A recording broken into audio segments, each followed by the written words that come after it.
सौभाग्य प्रदान करने वाली देवी हैं। इसीलिए इस धरातल पर रहने वाली हम मानवी नारियां आपका व्रत धारण करके आपसे यही वरदान मांगती हैं कि जिस प्रकार आपने तपस्या करके अपने मन वांछित वर श्री शंकर भगवान को पति रूप में प्राप्त किया था, उसी प्रकार आपके पूजा के फलस्वरूप हमें भी वही पति मिले जिसकी कामना हम सबके अपने अपने मन में है। जिस प्रकार आप श्री शंकर भगवान की परम प्रिया हैं, उसी प्रकार हम सब भी अपने अपने मन वांछित वर की प्रिया हों। हे माता, हमें आशीर्वाद दो कि हम सब की कामना के अनुसार हम सबको अपना अपना श्रेष्ठ पति प्राप्त हो।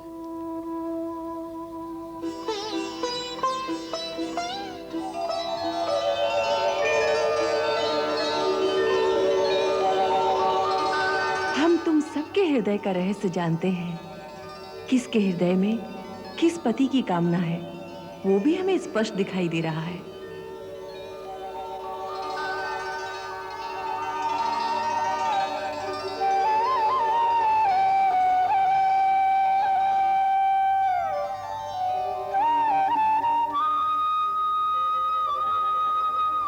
हमारा वरदान है कि शीघ्र ही तुम सबका मनोरथ सिद्ध होगा। आज से 3 मास व्यतीत होने पर जब मनोहर मधुमास का शुक्ल पक्ष आएगा, तब तुम सबको अपने अपने मनवांछित कांत की प्राप्ति होगी। हमारा ये वचन निष्फल नहीं होगा।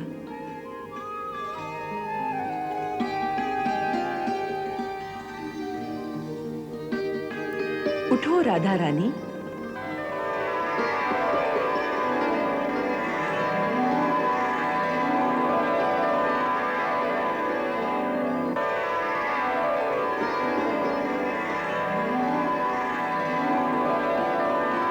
हे राधे, हे भगवान श्री कृष्ण की प्राण प्रिय, हे जगत माता, मैं जानती हूं कि आपने ये व्रत लोक शिक्षा और नारी कल्याण के लिए ही किया है,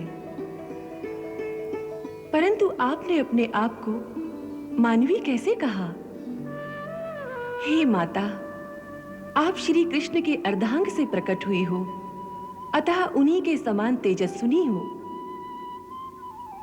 समस्त देवांगनाएं और संसार की समस्त नारियां आपकी ही अंशकला से प्रकट हुई हैं। इसी कारण इन सब गोपिकाओं में मुझे आप ही का रूप दिखाई दे रहा है।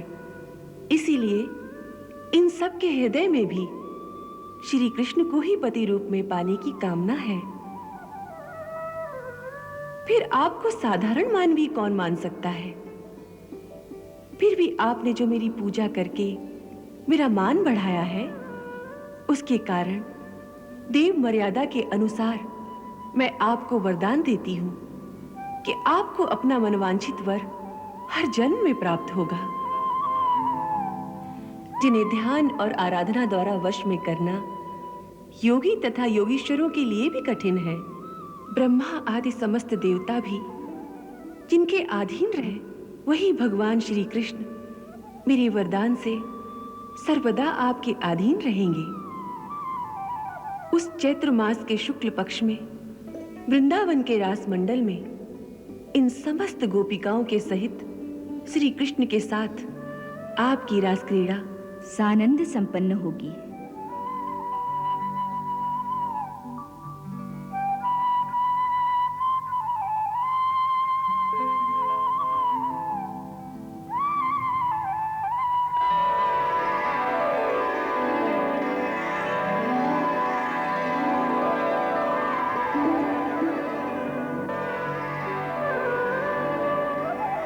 यम यम कामयते नित्यं तं तं प्राप्नोति निश्चितम्।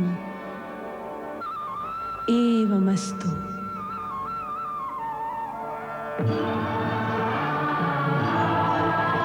देवी ने तो कर दिया निर्धारित कुछ काल, किंतु थम गई, जैसे काल की चाल, विरहा सिंधु विशाल। दिन तो भये पहाड़ से और युगों सी रैन, मन में मूरत शाम की, पथ पर लागे नैन, दिन बीते ना रैन।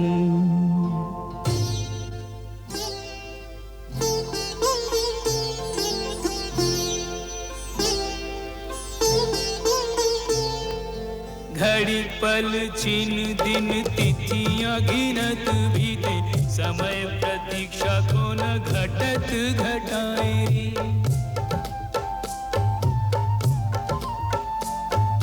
जमुना के तीर लिए नैनन में नीर, सखी फिरत अधीर, कोई धीर न बंधाए रे।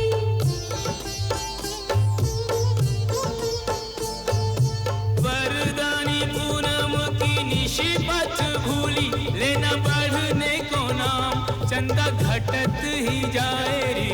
शुक्ल पक्ष कृष्ण पक्ष काम को न कोई, यदि मोर पक्ष वारो मोर पक्ष में न आए रे।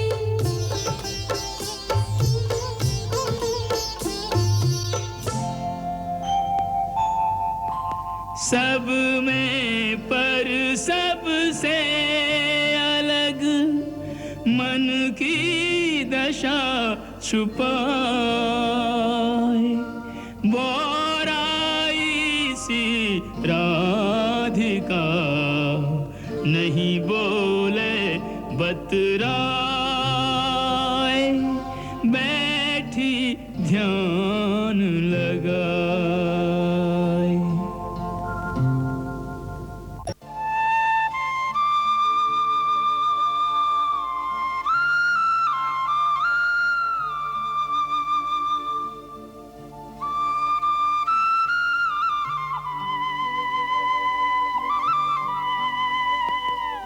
मुरली छेड़ी श्याम ने तो निकरो पूरन चंद, पिया मिलन की सोच के सबको अति आनंद।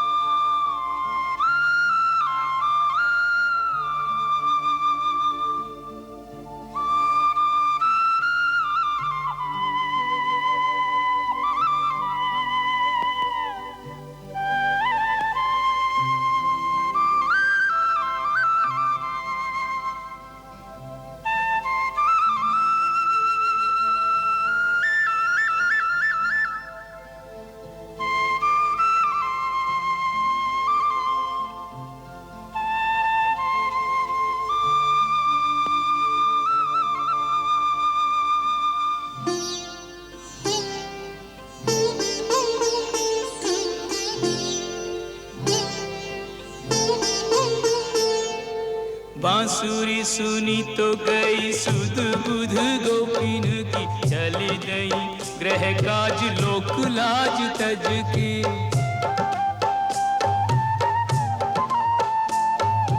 केश खुले बांधे नहीं, बसन संभारे नहीं, ध्यान कहाँ था कि वो जाती सज धज के।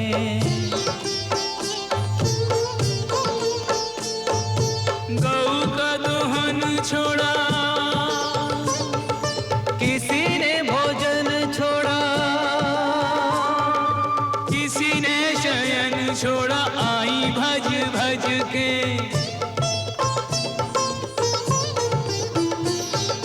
कामिनी के मन काम कामना जगाई, काम छुड़वाए काम भरी बांसुरी ने बज के।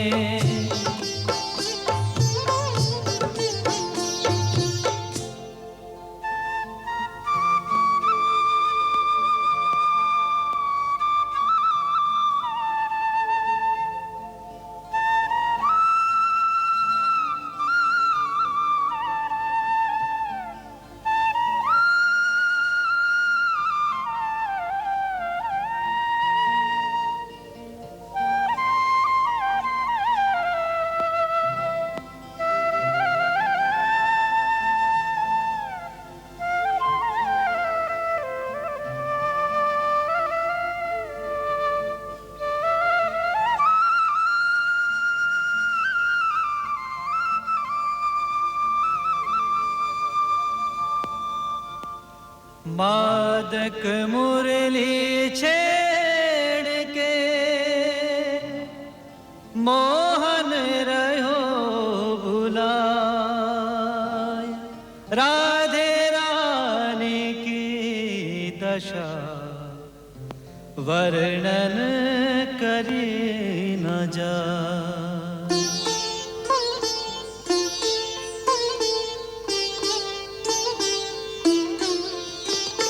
ले अंतर में प्रेम अगाधा, तोड़ के सारे बंधन बाधा, वेगवती सरिता सी राधा प्रेम के सिंधु समाने चली है।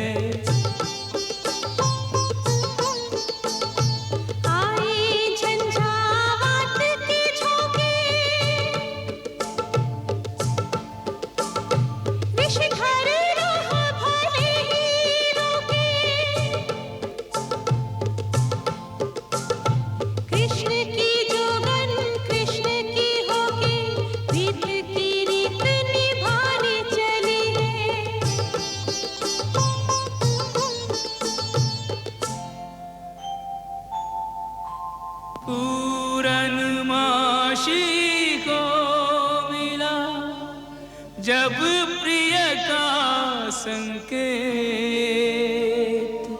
यमुना तट पर आ गई राधा सखीन समेत, राधा सखीन समेत।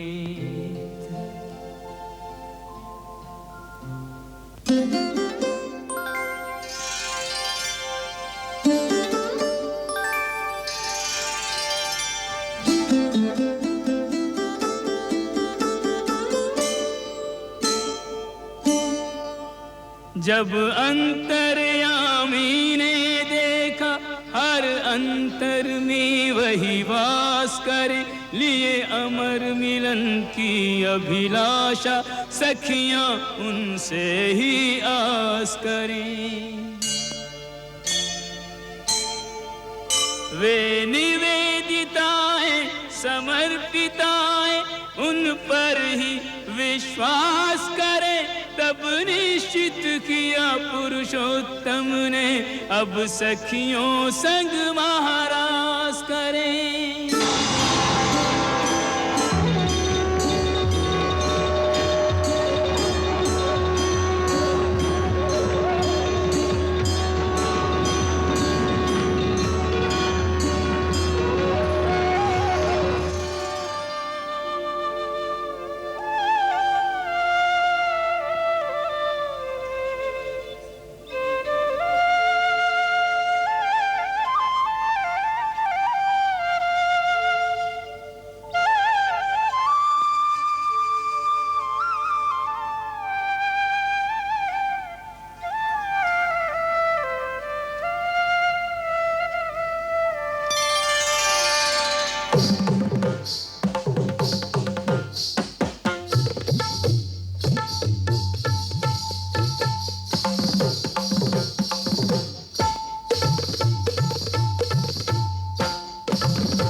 विचार, रूप अनेकों धर प्रकट हुए प्रेम अवतार।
उघार दे, प्रेम की भिक्षा झोली में डाल दे।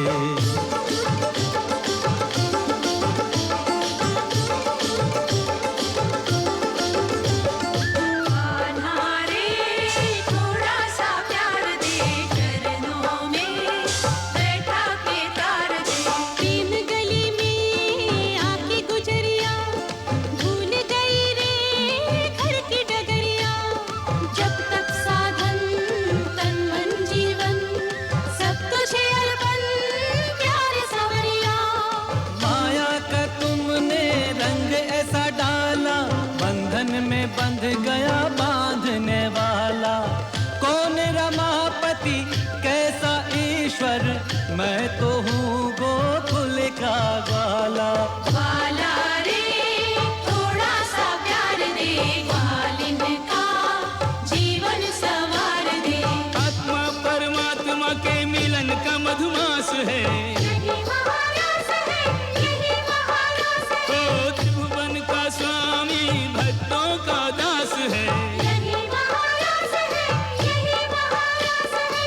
कृष्ण कमल है, राधे सुवास है, यही महारास है, यही महारास है। ओ इसके अवलोकन की युग युग को प्यास है। यही महारास है, यही महारास है।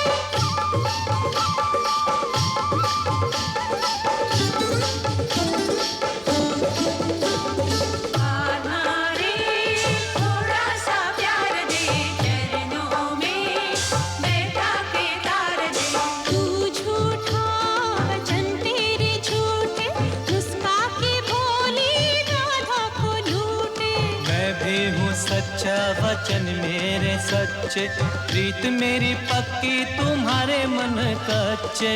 जैसे तू रखे वैसे रहूंगी, दूंगी परीक्षा फिर सहूंगी। स्वर्गों के सुख भी नीके न लागे, तू मिल जाए तो मोक्ष नहीं मांगे।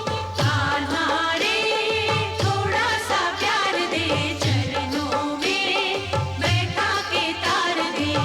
सृष्टि के कण कण में इसका आभास है, यही महारास है, यही महारास है। हो तारों में नर्तन, फूलों में उल्लास है। यही महारास है, यही महारास है। मुरली की प्रतिध्वनि दिशाओं के पास है, यही महारास है, यही महारास है। ओ आध्यात्मिक चेतना का सब में विकास है। यही महारास है, यही महारास है।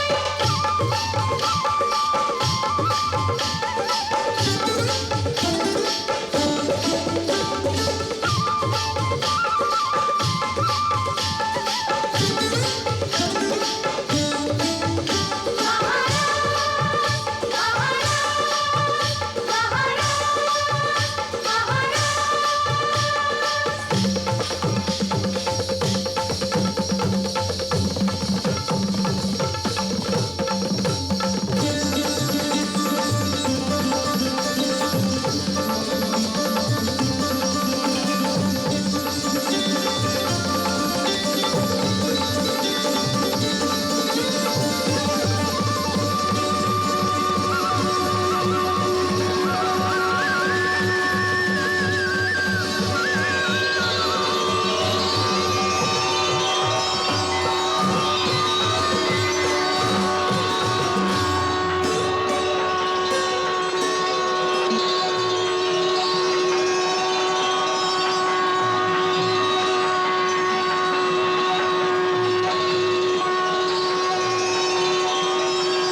दरबार में हमारे समस्त सेना नायक उपस्थित हो। जाओ जाओ जाओ जाओ। हाँ।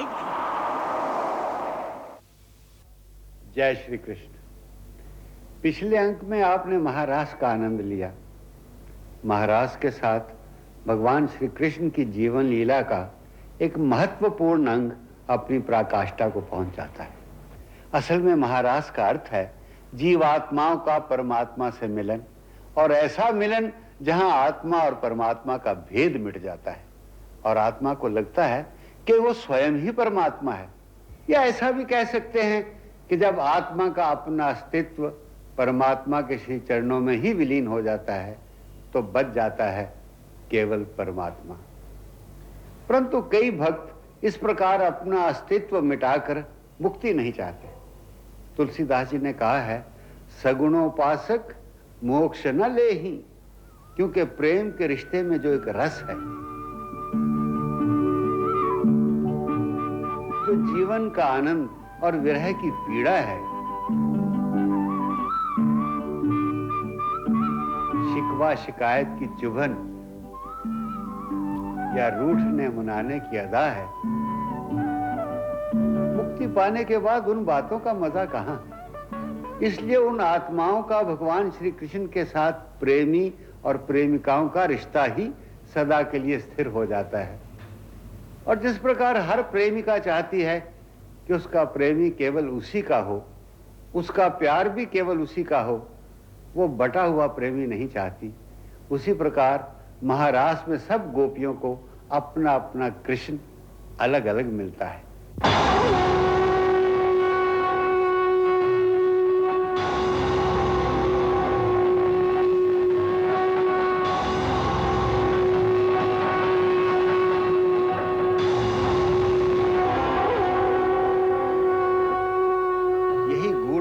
है महारास का कि प्रत्येक आत्मा का अपना अपना परमात्मा है जिसके साथ वो निरंतर रास में लीन है। जैसे पानी से भरे हुए 100 घड़े रख दो तो हर घड़े के अंदर जब सूर्य का प्रतिबिंब अलग अलग दिखाई देता है तो हर घड़ा समझता है कि ये मेरा ही सूर्य है, मेरे ही अंदर है और किसी का नहीं। यही है प्रेमा भक्ति का प्रसाद, यही है महारास जो इस सृष्टि में निरंतर होती रहती है। सृष्टि के कण कण में इसका आभास है, हो तारों में नर्तन, फूलों में उल्लास है, मुरली की प्रतिध्वनि दिशाओं के पास है, ओ आध्यात्मिक चेतना का सब में विकास है। रासलीला योग में भोग एवं भोग में योग की व्याख्या का मूर्त रूप है। रास शब्द का मूल है रस, और रस स्वयं भगवान श्री कृष्ण है। रसो वैसा। भगवती श्री प्रिया राधा प्रकृति अथवा कुंडलिनी शक्ति, श्री कृष्ण परमात्मा अथवा पुरुष हैं। वृंदावन सहस्त्रदल कमल है, गोप सुंदरियां अंतःकरण की वृत्तियां हैं। श्री कृष्ण की मुरली की श्रुति मधुर संकृति प्रणव का वो नाद है जिसे योगी सुनते हैं। अतः जब प्रेम लीलाओं का वर्णन होगा तो अंततः उसका प्रदर्शन तो मानवीय स्तर पर ही होगा। जब सूरदास कहते हैं साम श्यामा कुंज बन आवत, भुज भुज कंठ परस्पर दीन, ये छवि उन्हीं पावत।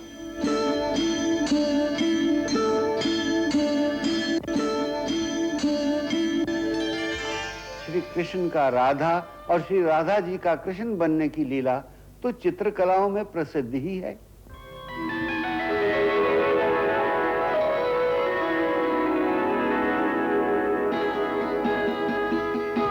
उसी प्रकार उनका दिव्य प्रेम भी राधा और कृष्ण की भौतिक प्रेम लीला के बिना नहीं समझाया जा सकता।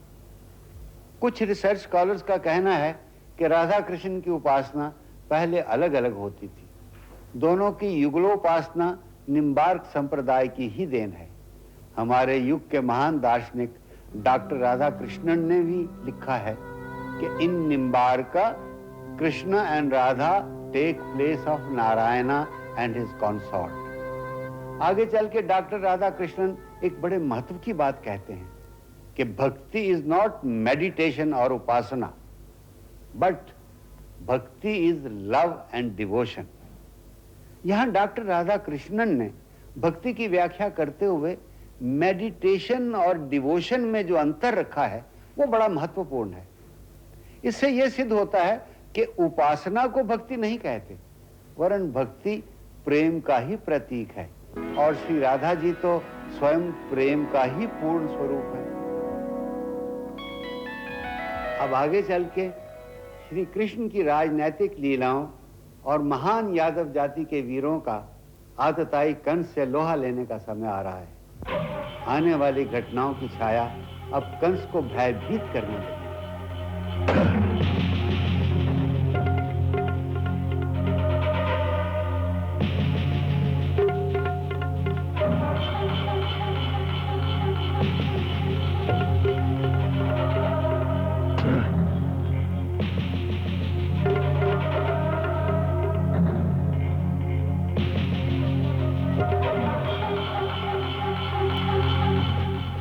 महाराज कंस, हमने आपके इस भयानक स्वप्न का विवरण भी सुन लिया और मथुरा के महापंडित सत्यक जी की धारणा भी कि यह स्वप्न किसी बहुत बड़े विनाश का सूचक है, बहुत बड़े विनाश का। इन दोनों ही बातों से ना तो हम भयभीत हुए और ना ही हम चिंतित हुए, परंतु हमें चिंता हो रही है केवल आपकी इस दशा को देखकर।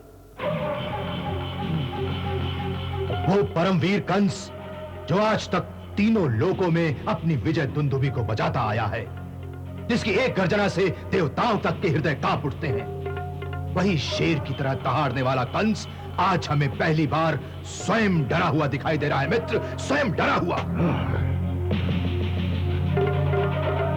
इससे पहले भी हमने कई बार आपको चिंतित देखा है, परंतु इस प्रकार भयभीत कभी नहीं देखा मित्र, कभी नहीं।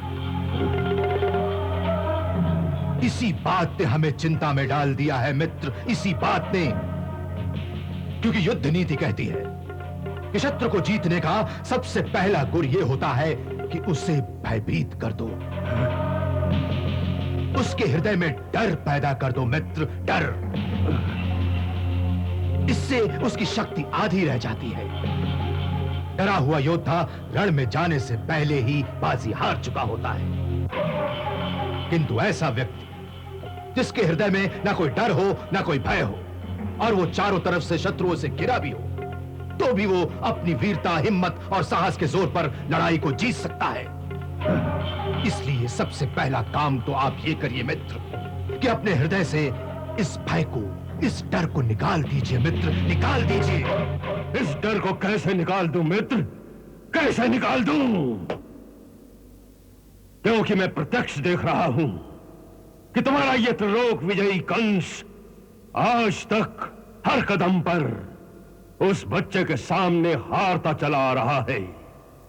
उसके सामने हमें अपनी हर चाल में मात खानी पड़ रही है। उसने हमारे परम शक्तिशाली योद्धाओं का एक एक करके संहार किया। वो चाहता तो अब तक हमारा भी संहार अवश्य कर सकता था, पर ऐसा नहीं किया उसने। हमने पहले भी कहा था, ऐसा लगता है कि वो हमारी हंसी उड़ा रहा है, हमारे साथ खिलवाड़ कर रहा है। या फिर हमारा एक एक अंग काट काट कर हमें तड़पा तड़पा कर मारना चाहता है। ये ऐसा ही खेल है जैसे एक शेर किसी हिरन को मारने से पहले उसे थोड़ा थोड़ा भागने दे, फिर उसकी एक टांग काट खाए और उसे थोड़ा और भागने दे, फिर उसकी दूसरी टांग काट खाए, फिर भागने दे, फिर उसकी गर्दन जख्मी कर दे, फिर उसकी कमर तोड़ दे, यहां तक कि वो हिरन थक हार कर स्वयं ही उसके सामने धरती पर लेट जाए, जैसे कि लो भैया अब खा लो मुझे, खा लो।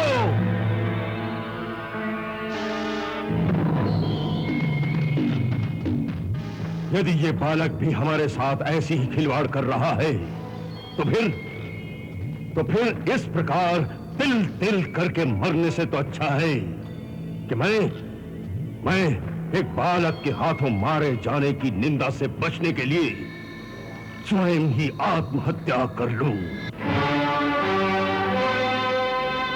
आत्महत्या कायरों का काम है मित्र, कंस जैसे वीरों का नहीं है। परंतु जिस वीरता को विजय प्राप्त न हो, वो वीरता किस काम की? हो सकता है कि वीर को विजय प्राप्त ना हो, परंतु वीर कभी पराजित भी नहीं होता मित्र, कभी पराजित नहीं होता, क्योंकि पराजित होने से पहले ही वीर युद्ध में मर जाता है। और उसके मरने को मृत्यु नहीं, वीर गति कहते हैं मित्र, वीर गति। महाराज बाणासुर, शब्दों के हेर फेर से हार जीत में नहीं बदल जाती। आपने सत्य कहा महाराज, शब्दों के तर्क जाल में उलझने से समस्या का समाधान नहीं हो सकता। समस्या का समाधान होता है कर्म करने से, उपाय करने से। परंतु वो उपाय कौन बताएगा? जो ज्ञानी हो, बुद्धिमान हो। महाराज, वीरता एक मुंह जोर घोड़े की तरह होती है, जिसे ठीक रास्ते पर भगाने के लिए एक अच्छे सवार की आवश्यकता होती है। उसी प्रकार अकेली वीरता कभी नहीं जीत सकती। जीतने के लिए उसे बुद्धि के मार्गदर्शन की आवश्यकता होती है। वो ज्ञानी, वो बुद्धिमान कहां है? यहीं आपकी सेवा में। महापंडित सत्यक जैसे विद्वान इस राज्य में उपस्थित हैं।